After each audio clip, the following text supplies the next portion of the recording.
오늘은 오순절 후 11번째 감사주일이면서 광복절 감사 예배로 하나님께 올려드립니다.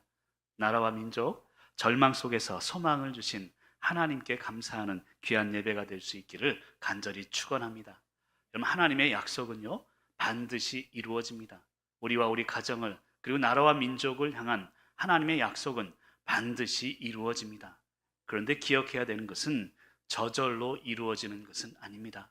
우리에게 주신 평안, 저절로 오는 평안은 없는 것임을 알아야 합니다. 우리 민족의 역사 속에서 우리는 그것을 발견할 수 있습니다. 절망 속에서도, 힘들고 어려운 눈물 속에서도 하나님은 약속을 지키시고 우리 민족에게 평안을 선물로 주셨습니다. 하지만 그 과정이 저절로 이루어지는 것은 아님을 고백하는 귀한 시간이 되시기를 간절히 축원합니다. 우리도 마찬가지입니다. 우리 가정도 그렇고 교회도 그렇고 하나님의 약속은 반드시 이루어질 것을 믿으시길 간절히 축복합니다. 그런데 그것이 저절로 이루어지는 것이 아님을 늘 깨달으며 오늘도 말씀을 통해 몸부림치며 하나 되시는 저와 여러분이 되시기를 간절히 축원합니다. 오늘 야곱에 대한 이야기를 살펴보고자 합니다. 야곱 또한 마찬가지입니다. 절망 속에 야곱은 절망의 시간을 견디어내고 있었습니다. 그리고 하나님의 약속, 그 약속은 반드시 야곱을 통해서 이루어지고 있음을 깨달아야 합니다. 야곱의 이름 아시겠지만 욕심꾸러기, 협잡꾼이라는 뜻을 가지고 있습니다. 야곱은요 축복마저도 욕심 부린 사람입니다. 우리가 기억해야 될 것이 있습니다. 축복에 욕심을 부리는 순간 축복은 더 이상 축복이 아님을 알아야 합니다. 왜 그런가 하면 많은 것에 축복이 있지 않기 때문입니다. 인간은 많아야 복이라고 생각하지만 하나님은 그렇지 않습니다. 하나님의 은혜는 적당함에 있음을 알아야 합니다. 많거나 적거나 그게 아니라 적당함의 은혜가 하나님의 은혜임을 깨달아야 합니다. 잠언 30장 8절에 보면 이런 말씀이 있습니다. 화면을 보면서 같이 한번 읽어볼까요? 시작.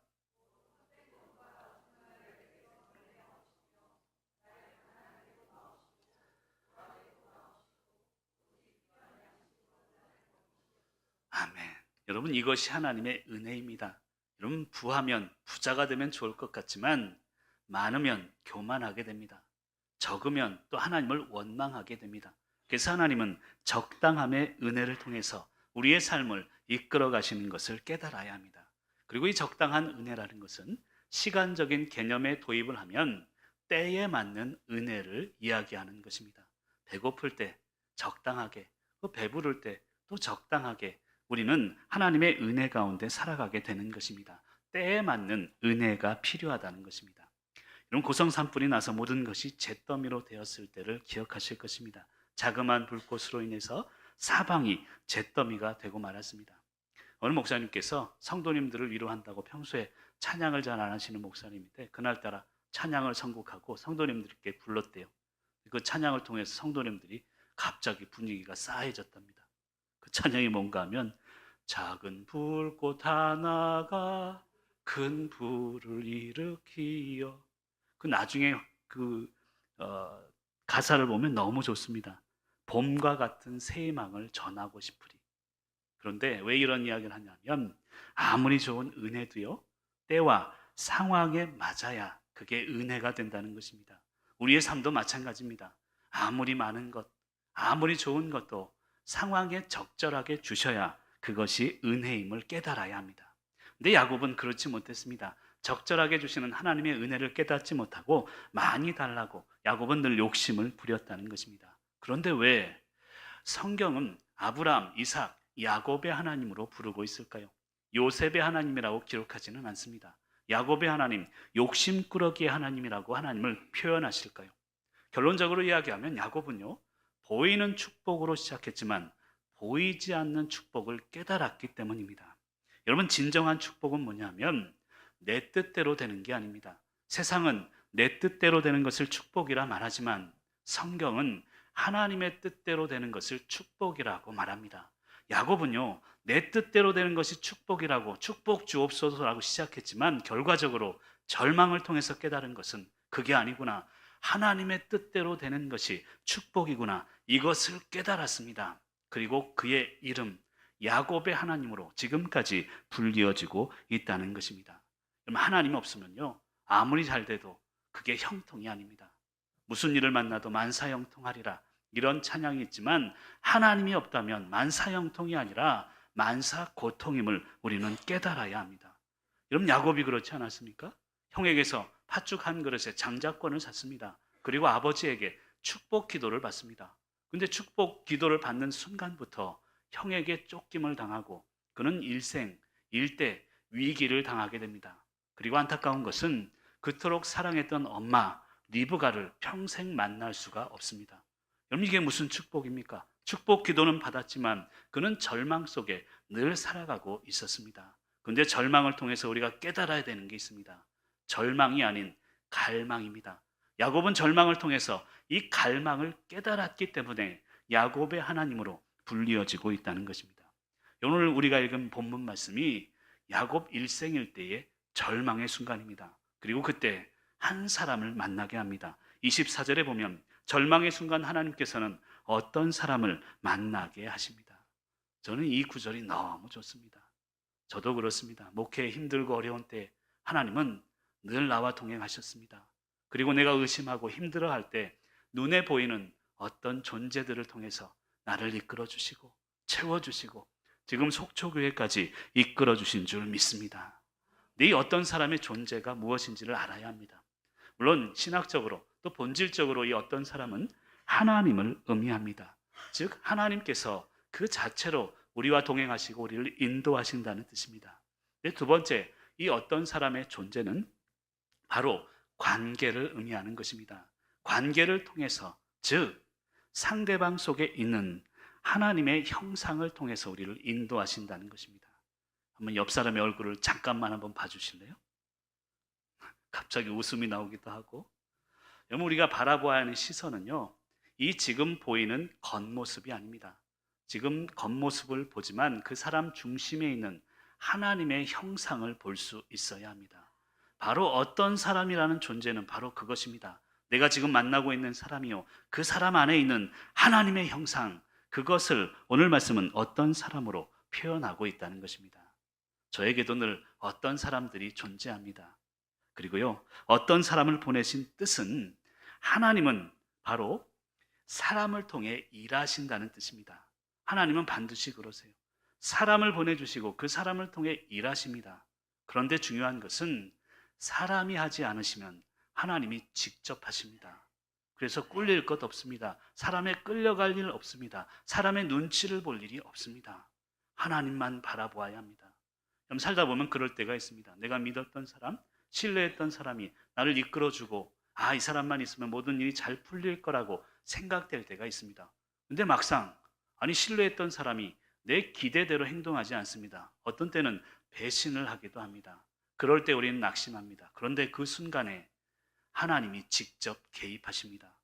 그래서 목회는요, 꿀릴 일이 없습니다. 사람에 끌려가서는 안 됩니다. 하나님에게 이끌림을 받아야 되는 것을 믿어야 합니다. 한번 따라해 볼까요? 사람에 끌려가지 말고 하나님께 이끌려가야 합니다. 그런 삶을 회복하는 저와 여러분이 되시기를 간절히 축복합니다. 절망의 순간이 있습니다. 사람도 나를 다 떠나고 믿었던 사람이 배신을 할 때에도 우리는 끌려갈 필요 없습니다. 하나님께 이끌려가면 되는 것입니다. 오늘 야곱을 통해 우리에게 있는 절망의 순간을 보시길 바랍니다. 그리고 절망의 순간에 하나님이 나에게 무엇을 원하는지 그것을 깨달아야 합니다.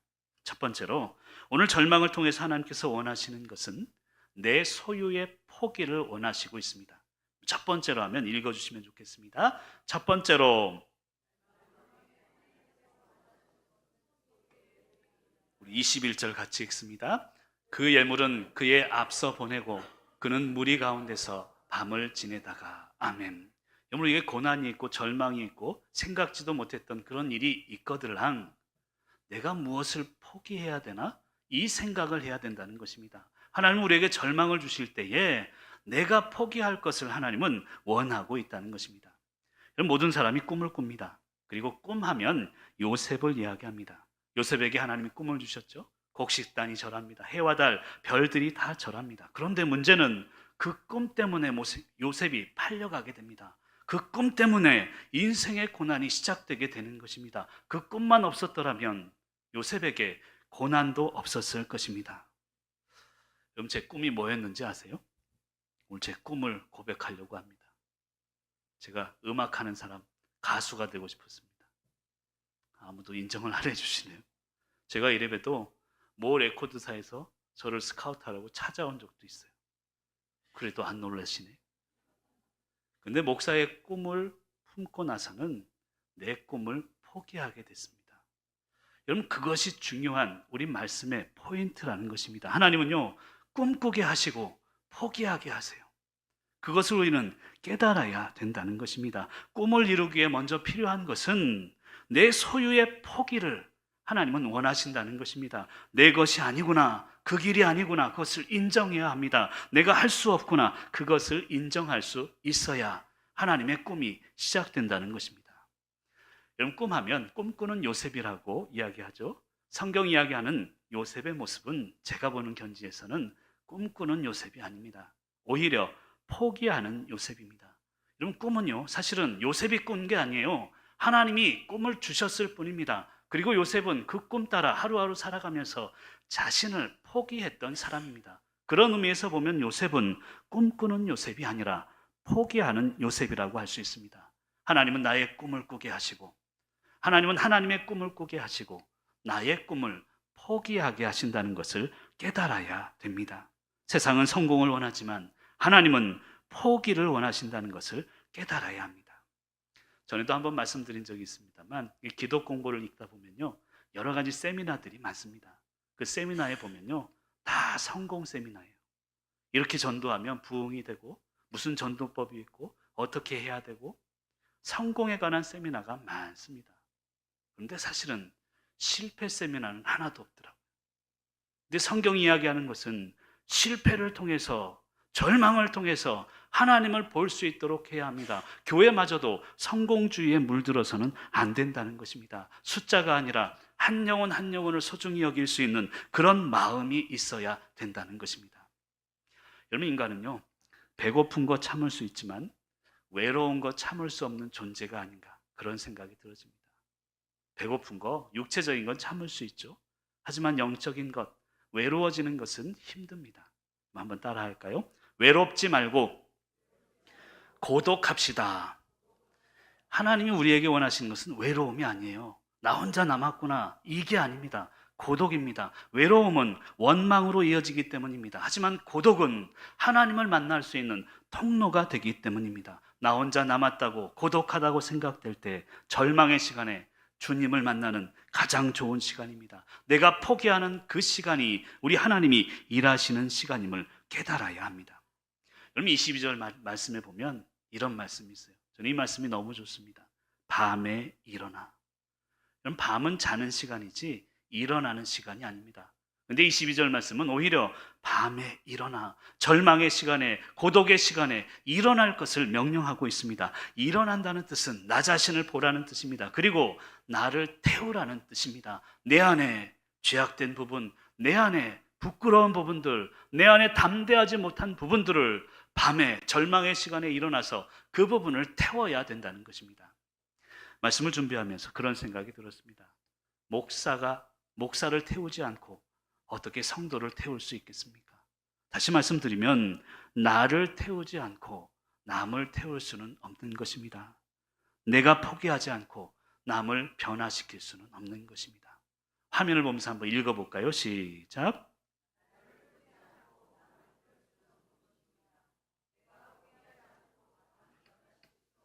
여러분, 우리 자녀들이 왜 안 변하는 줄 아세요? 부모를 태우지 않기 때문에 그렇습니다. 부모가 태워지면 자녀들 또한 태워질 수밖에 없는 것입니다. 그런 믿음이 우리 가운데 있어야 합니다. 절망을 통해 하나님이 원하시는 것은 바로 그것입니다. 내 소유의 포기입니다. 나를 태울 것을 하나님은 절망을 통해 우리에게 원하고 있다는 것입니다. 그리고 오늘 말씀은 절망을 통해서 우리에게 최선 다하게 하시고 나라는 존재를 변화시키고 있습니다. 화면을 보면서 두 번째로 화면 읽어주시면 좋겠습니다. 자, 화면 띄워주시고 두 번째로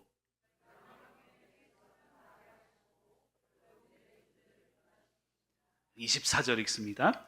야곱은 홀로 남았더니 어떤 사람이 날이 새도록 야곱과 씨름하다가. 아멘.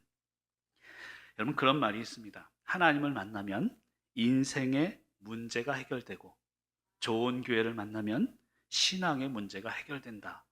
그런 문구를 본 적이 있습니다. 참 맞는 말이다라는 생각이 듭니다. 그런데 지금 야곱에게 하나님이 찾아오셨잖아요. 하나님을 만났으면 인생의 문제가 해결돼야죠.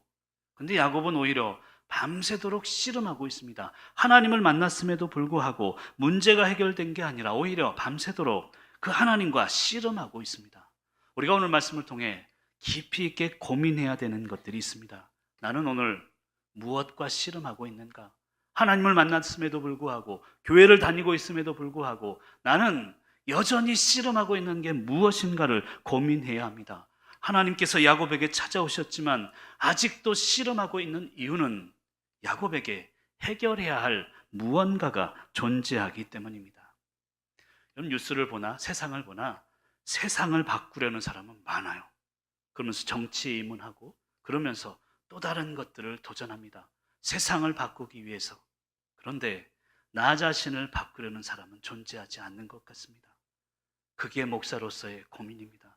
아니, 저 자신도 마찬가지입니다. 교회를 바꾸려고 노력하고 기도하지만 정작 목사인 나는 바꾸려고 노력하지 않는다면 교회가 바뀔 리가 없습니다.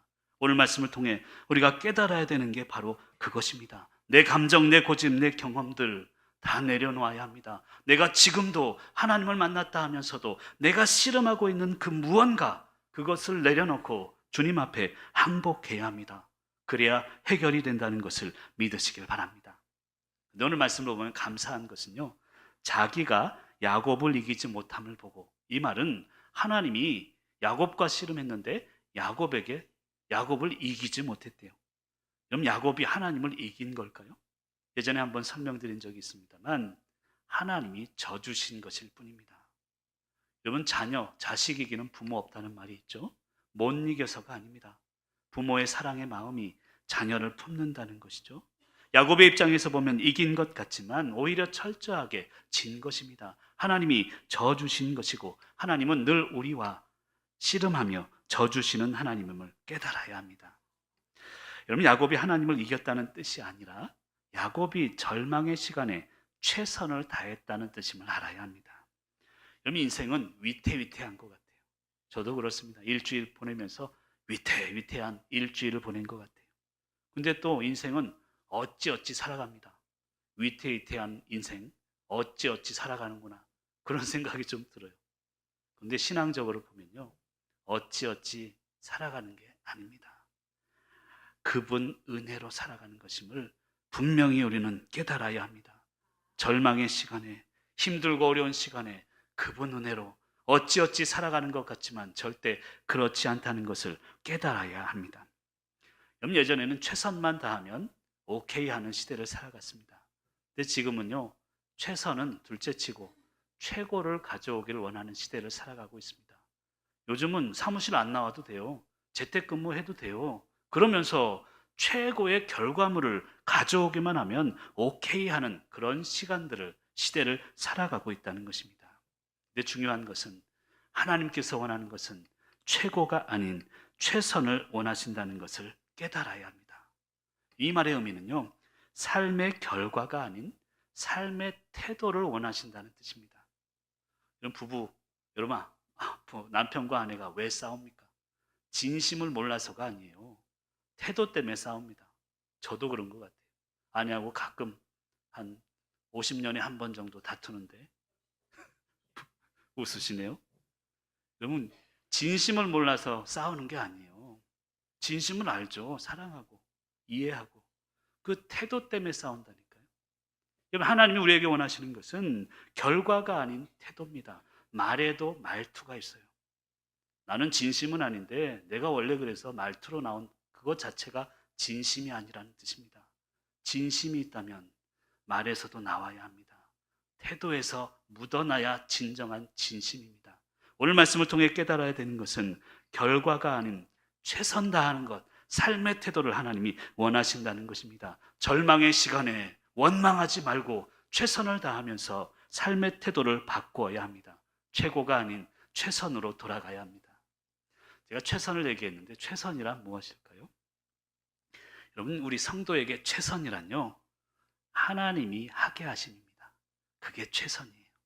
물론 내가 열심히 하고 내가 할 수 있는 것 최선을 다해야 하지만 성도에게 있어서 최선은 하나님께 맡기고 하나님이 하게 하심이에요. 그것만큼 확실한 최선이 어디 있겠습니까? 여러분, 내가 기도하면 하나님이 일하심을 믿으시길 바랍니다. 여러분, 기도만 하라는 것은 절대 아닙니다. 기도를 빙자한 삶의 방강자가 되어서는 안 된다는 뜻입니다. 열심히 기도하십시오. 근데 내가 기도했으니까 다 알아서 하겠지. 삶의 방관자가 되어서는 안 된다는 것입니다. 시련 앞에서 최선을 다하고 결과는 하나님께 맡기고 결과의 상황에 상관없이 흔들리지 않는 그런 삶을 살아가야 되는 것입니다. 제가 가끔 감정과 감동을 이야기하죠. 내 감정으로는요, 서두르게 됩니다. 그런데 하나님의 감동으로는 기다릴 수 있습니다. 그래서 늘 우리의 삶은 감정이 아닌 감동으로 살아가야 되는 것입니다. 사랑하는 성도 여러분, 서두르지 마십시오. 하지만 쉬지도 마십시오. 그래야 하루하루 우리는 하늘나라의 영광을 위해 나아가는 그런 교회가 될 줄 믿습니다. 또 한번 따라할까요? 서두르지 맙시다. 쉬지도 맙시다. 그런 믿음으로 승리하시고 우리가 결국 최선을 다하며 하나님께 맡길 때 내 존재를 하나님은 변화시키십니다. 그런 믿음으로 내 절망의 시간을 견디어내시기를 간절히 축원합니다. 그리고 세 번째로 절망을 통해 하나님이 원하시는 것은요, 간절함의 회복이고 갈망을 원하신다는 거예요. 한번 따라할까? 오늘 따라하게 해서 많이 죄송한데 절망이 아니라 따라하겠습니다. 절망이 아니라 갈망입니다. 절망을 통해 하나님이 원하시는 것은 갈망이에요. 이 갈망이란 것은 뭐냐면 간절함의 회복이고요. 조금 더 신학적인 용어긴 합니다만 영의 회복이 갈망입니다. 그러니까 우리가 뭘 사고 싶어. 이것은 세상적인 갈망이죠. 근데 우리 영적인 갈망은 뭐냐면 내 영의 회복이 갈망이라는 것입니다. 이걸 설명하기 위해서는 인간 존재에 대한 설명이 좀 필요합니다. 여러분, 인간은요, 세 가지로 구성이 되어 있습니다. 영과 혼과 육체로 구성이 되어 있습니다. 그렇죠? 어떤 분은 육체하고 영혼으로 두 가지로 생각을 하는데 엄밀히 이야기하면 세 가지로 구성이 되어 있습니다. 그리고 우리 믿는 분들도 영이 무엇인지 혼이 무엇인지를 잘 모르고 믿을 때가 많습니다. 오늘 말씀을 통해서 분명히 영이 무엇이고 혼이 무엇인지를 깨닫기를 원합니다. 그럼 영은 무엇이냐면 푸뉴마라는 단어를 쓰는데 결론부터 얘기를 할게요. 내 안에 있는 갈망이 영입니다. 그러니까 내 안에 있는 갈망의 영역이 있는데 그것이 바로 영적인 영역임을 알아야 합니다. 좀 더 설명하면 하나님과의 관계 속에서요, 생겨나는 갈망의 영역이 있습니다. 그게 영적인 영역이고 영이 하는 그런 영역입니다.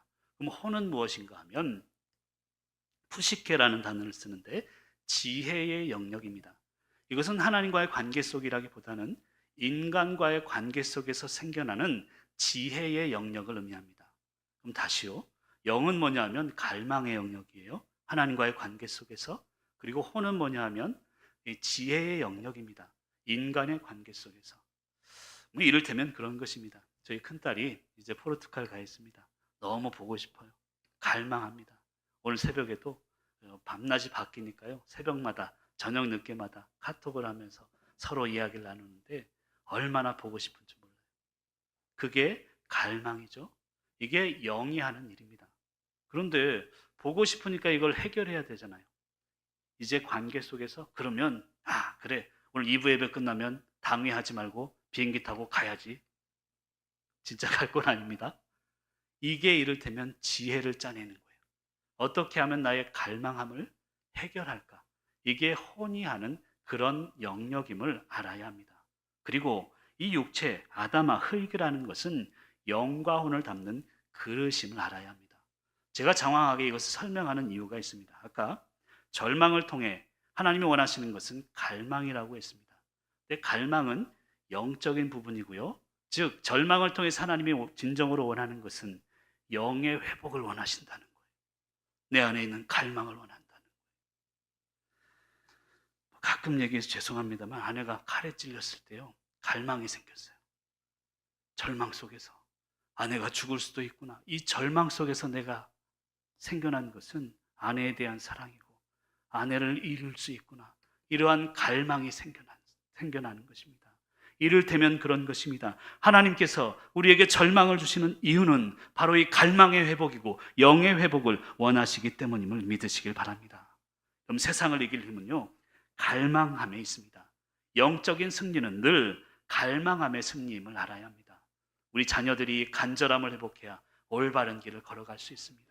부모도 그렇고 남편, 아내도 그렇습니다. 이 갈망함의 회복, 영의 회복을 위해 승리하시기를 간절히 소망합니다. 특별히 하나님을 향한 갈망을 회복하는 것, 그것이 영의 회복입니다. 땅을 향한 갈망은 결국 절망으로 이어질 뿐입니다. 그럼 무엇을 향한 갈망을 가지고 살아갑니까? 야곱은 철저한 어두움, 두려움을 경험했습니다. 혼자 남았다는 외로움이 있었지만 그 외로움을 고독으로 승화시켰습니다. 그리고 결국 그가 이러한 시간을 견뎌낸 것은 욕심 때문이 아닙니다. 갈망함 때문이며 이 갈망함을 회복했기에, 영의 회복을 이루었기에 그는 야곱의 하나님이다라고 표현하고 있습니다. 더 놀라운 사실은 뭔지 아세요? 이스라엘 나라 이름이요, 야곱의 이름이에요.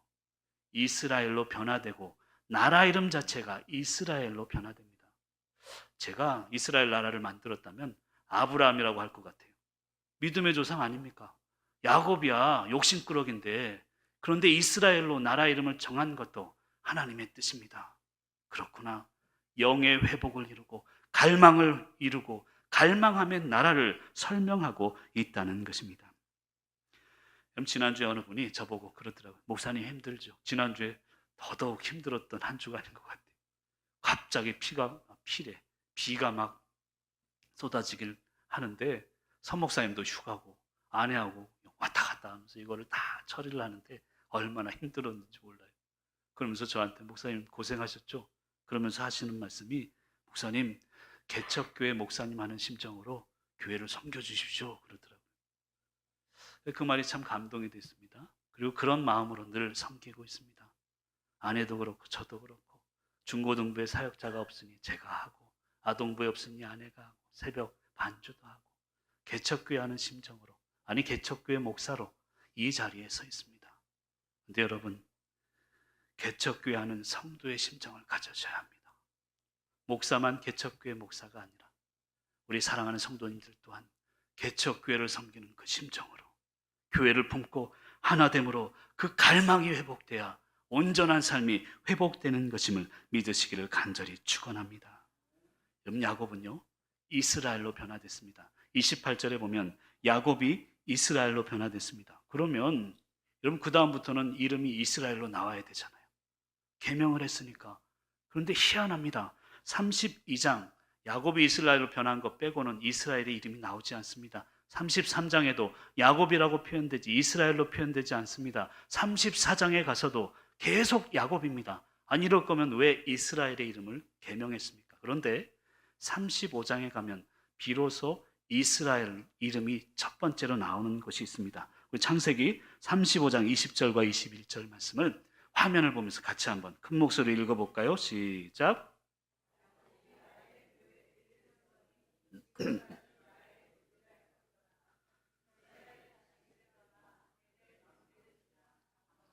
아멘. 여러분, 이 35장 21절에 야곱의 이름이 이스라엘로 최초로 변화되어서 나옵니다. 근데 그 20절에 보면 야곱이라고 표현하잖아요. 21절에는 이스라엘이라고 표현을 해요. 그 중에 그 사이에 무슨 일이 있었냐면 라헬이 죽음을 맞이합니다. 그리고 라헬의 죽음을 통해서 야곱은 이스라엘로 비로소 명명이 됩니다.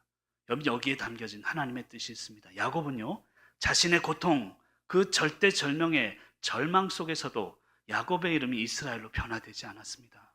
그런데 사랑하는 존재 라헬의 죽음, 그 한계적인 절망 속에서 비로소 그는 이스라엘로 변화되었다는 뜻입니다. 사랑하는 성도 여러분, 삶을 살다 보면 절망이 있습니다. 그것으로 안 돼요.